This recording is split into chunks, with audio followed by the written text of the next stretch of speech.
I'm the president of the Downtown Boston Alliance, welcoming you to Downtown Crossing today for this conversation.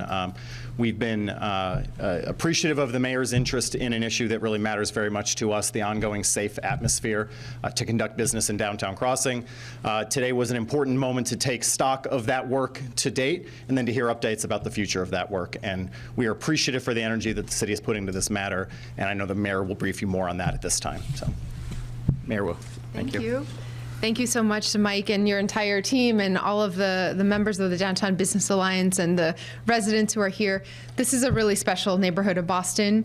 It is one that is completely unique in the heart of tourism and economic activity, and also neighbors and residents, and having all of that mixed together. We know that downtowns all around the country are going through a bit of transition with larger trends around work from home and how that has impacted and pushed towards either more or less activity in different ways. And we want to be sure that as Boston is focused on really trying to drive foot traffic, have big events downtown, whether it's with pink puffy inflatable art and clown heads, or the huge event on City Hall Plaza over the weekend with street snowboarding and many other kinds of activations, that we're working on the fun, the exciting. We're also working on the day-to-day, the safety and the sense of security and comfort that comes from being here. So we're very grateful to partner with so many of the businesses and of the residents and the buildings that are here in order to get feedback to what's needed in real time and to have the strategies in place to make sure we're taking care of all of downtown. So today is less, today's conversation and the roundtable that was hosted by the Downtown Business Alliance was less so about the direct economic pieces around office to residential conversions and event activations and all of that we do on a regular basis. Today was focused primarily on a specific conversation about safety. And we want to ensure that as Boston continues to push ourselves to hold the highest standards possible for public health, public safety, that as we address the ongoing opiate crisis and homelessness and mental health, that the steps that we are going to take now must reflect what is still needed today in the community.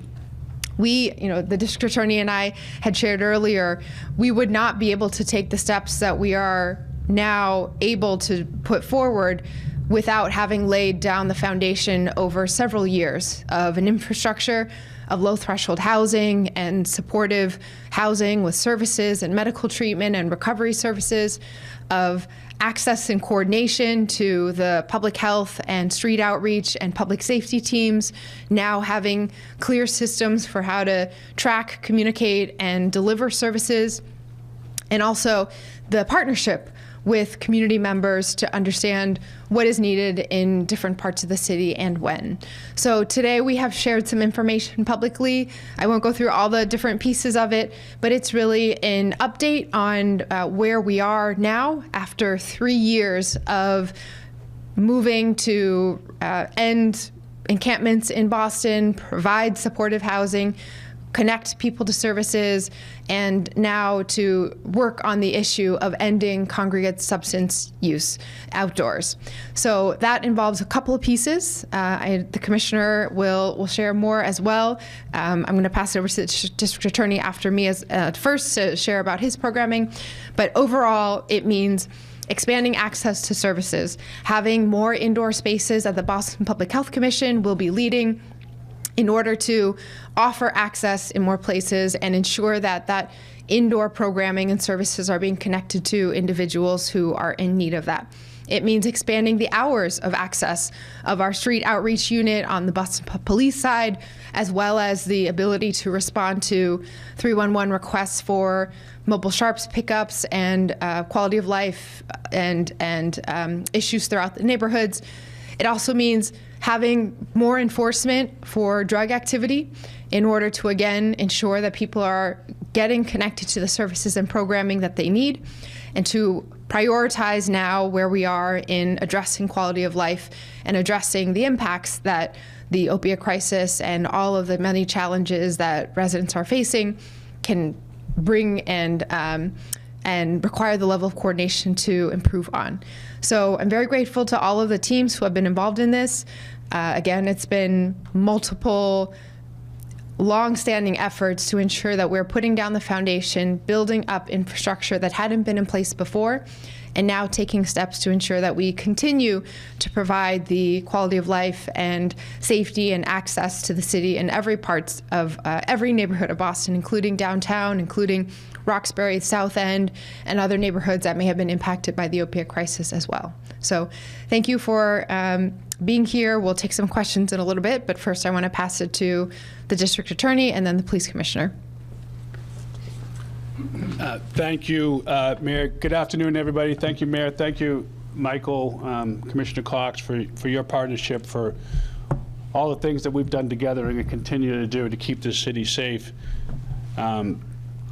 Michael, Nicholas, thank you for organizing this today. Thank you for your alliance and all the work you do.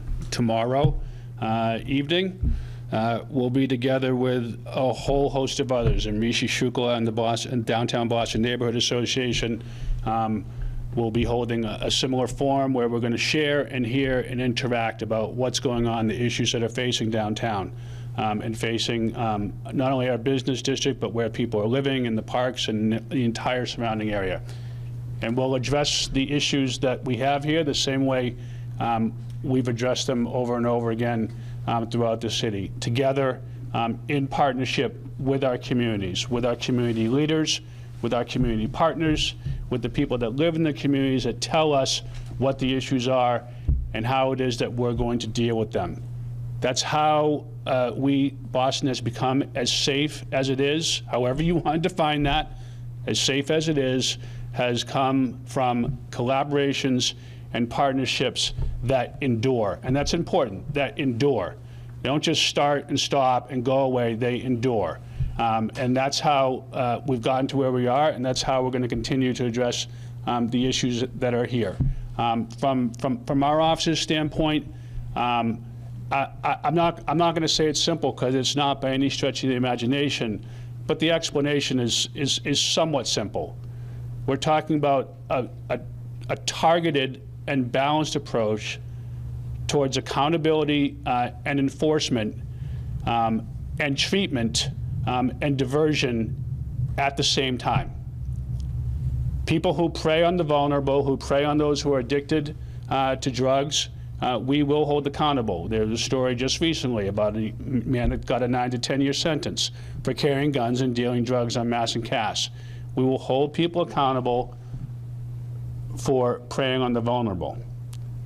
The vulnerable, we will continue to help and do the best we can to divert those situations, because incarceration simply is not the answer. I told a story just earlier about a young man straight off of Mass, not even young, because we're talking, he's 10 years of active use, 10 years of active use, taken off of Mass and Cass, now has housing. You want to talk about a comprehensive approach, right? Now has housing, has now cleared his criminal cases, all of them, not some, cleared all of his criminal cases, is sober and has been sober, and just recently went back to employment, a job, getting a paycheck very recently for the first time in 10 years.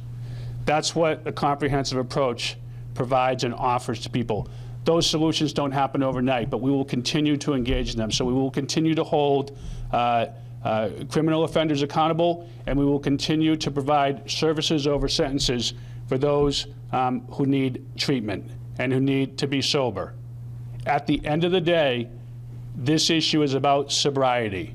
If we don't have people sober, if we don't have people clean, if we don't have people living better lives and not living homeless on our streets and shooting up, we will never solve the problem. And those sharks and those ones that we will hold accountable will never stop coming to them. And we're going to continue to do that work.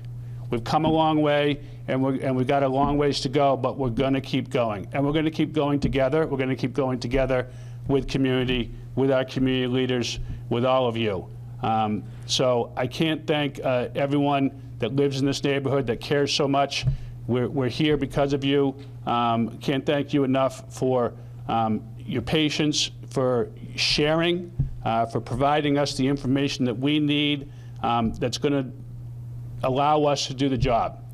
As it gets warmer, we know that some things are going to change.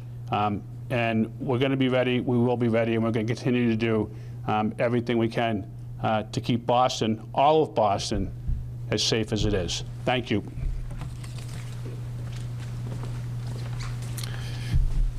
Good afternoon, everyone. So I just want to, as always, thank the business community and also the residents of the city for the feedback that you give us. You know, public safety, we say over and over again, is a partnership between both, you know, law enforcement and all our partners in the city to keep people safe. And this is just another example of that. Going forward, the police department, and this is probably what you really want to know, are going to adjust a little bit as we try daily to adjust and be agile to the things that we're seeing. Our current street outreach team is actually going to be deployed 7 days a week now versus the admin schedule that they had previous to that, just so we can address some of the issues that we're seeing. And then more importantly, we're going to make sure our city is broke up into jurisdictions, different districts. We shall make sure that those districts are covered and the overlap between them are covered in such a way that there are no holes in our coverage. Responding to these kind of things in general, under supervision of certainly our BFS superintendent. So we are doing all we can to make sure that we are as agile as possible to deal with the evolution of crime and disorder that happens in the city. And it begins and ends with feedback from the public, feedback from the business community on, you know, what they see, what they hear, what they're worried about, and so we can respond appropriately around that. I think the DA covered in general. You know, we're not trying to, you know, create a war on anything. We are trying to address, you know, crime and fear crime in our city in a fair and balanced way. But it always begins and ends from feedback from the public on what you see, hear, and are feeling, and then we're going to do all we can to make sure we address those issues around that. So, thank you very much. Take a couple questions. Would you consider this new approach to mass and CAS in the surrounding areas or an expansion of what's already been done, and has the current approach been effective? Well, I'll let my colleagues weigh in as well, but what I would say is that in some ways the approach throughout our time in office has been to do what's needed to change the underlying dynamic of a very, very long-standing issue. And so in 2021, in the winter, we worked to stand up for the very first time low-threshold supportive housing, nearly 200 units that had zero of which had existed before in the city. That enabled the city to be able to directly connect people to services right away. Individuals who were not being served by the shelter system at that time and did not feel comfortable in the shelter system. And so now, with that in place, and with ongoing shelter transformation to make all of the housing that's available and all the shelter that's available more appropriate for residents and their direct needs, we've been able to really build out a pipeline of treatment, of services, of coordination with other levels of government and other agencies to do what's needed. And now that we're at a place in Boston where we've made some significant progress on ending and preventing the reestablishment of encampments, permanent encampments in the city, which was a very dangerous situation for both individuals who were seeking treatment and services as well as residents in the surrounding area. Now we really are looking to continue to build on that approach and address the issue of outdoor congregate substance use. So what you hear now is part of the ongoing evolving strategy to meet the evolving needs that are presented in the community as we take steps forward in a very complex challenge. Mayor, how dangerous is downtown? And do you think the fear of crime down here is overblown? Do you want to start on safety and I'll add in? You know, and I'm not going to say anything is overblown. If one person is fearful, you know, that's something we should address. Usually numbers, statistics, will show after the fact, you know, some of the things around safety. But I think it's just really important for people to understand that, you know, we live in a city, a major city, and in comparison to a lot of other major cities, we're probably doing really well. But that doesn't matter if anyone is fearful. Anyone is fearful around something. And so we are always going to work at adjusting and addressing that. And we're striving for a goal of perfection, which doesn't exist. And so we always have to keep pushing as long as one person, raises that issue.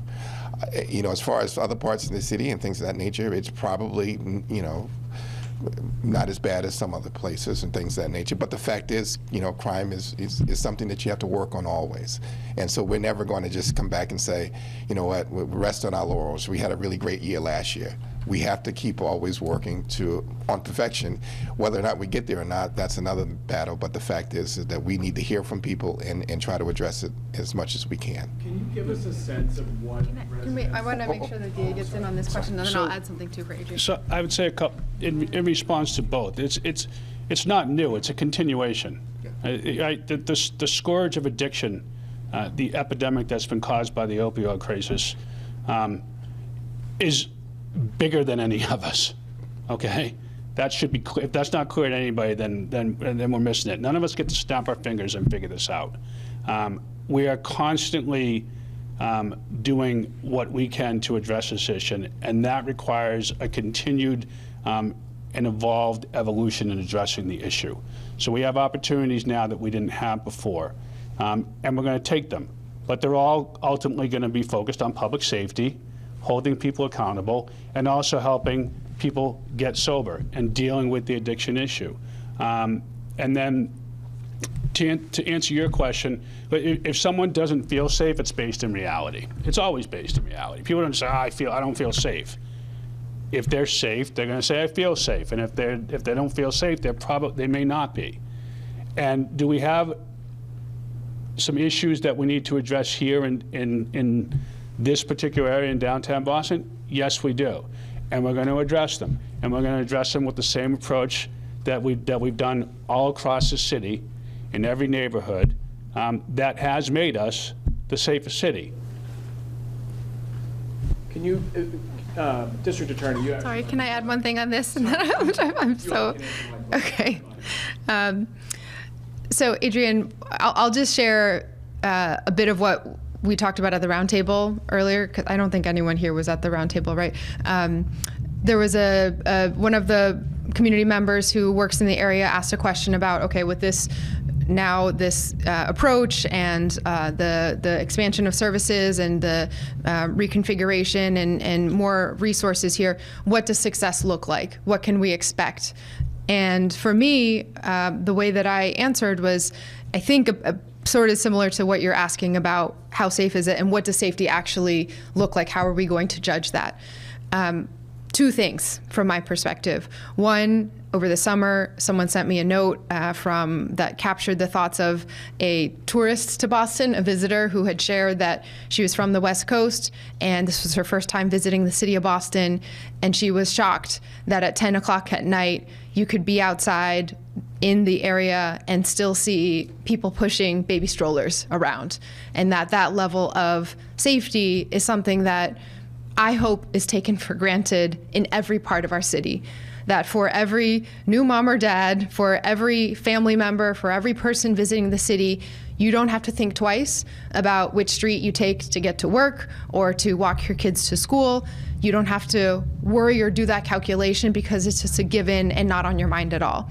The second part, there are some incredible partners in the business community who are investing in downtown. We were in the building, we were in the Synergy building with David Greeny and others, and we're still in this area of the city at an inflection point and in transition. And we may be further along in our transition than other cities' downtowns are, but we're not there yet.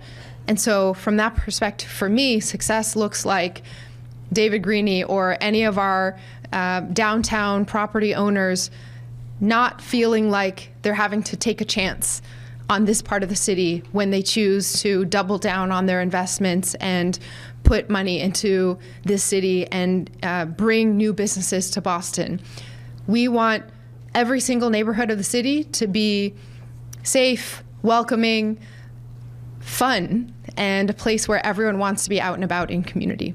Mike, do you want anything on that? This one? Sure. I No, guess we've gotta go. I would just say briefly, because it's the question I get the most too, Adrian, is downtown is safe.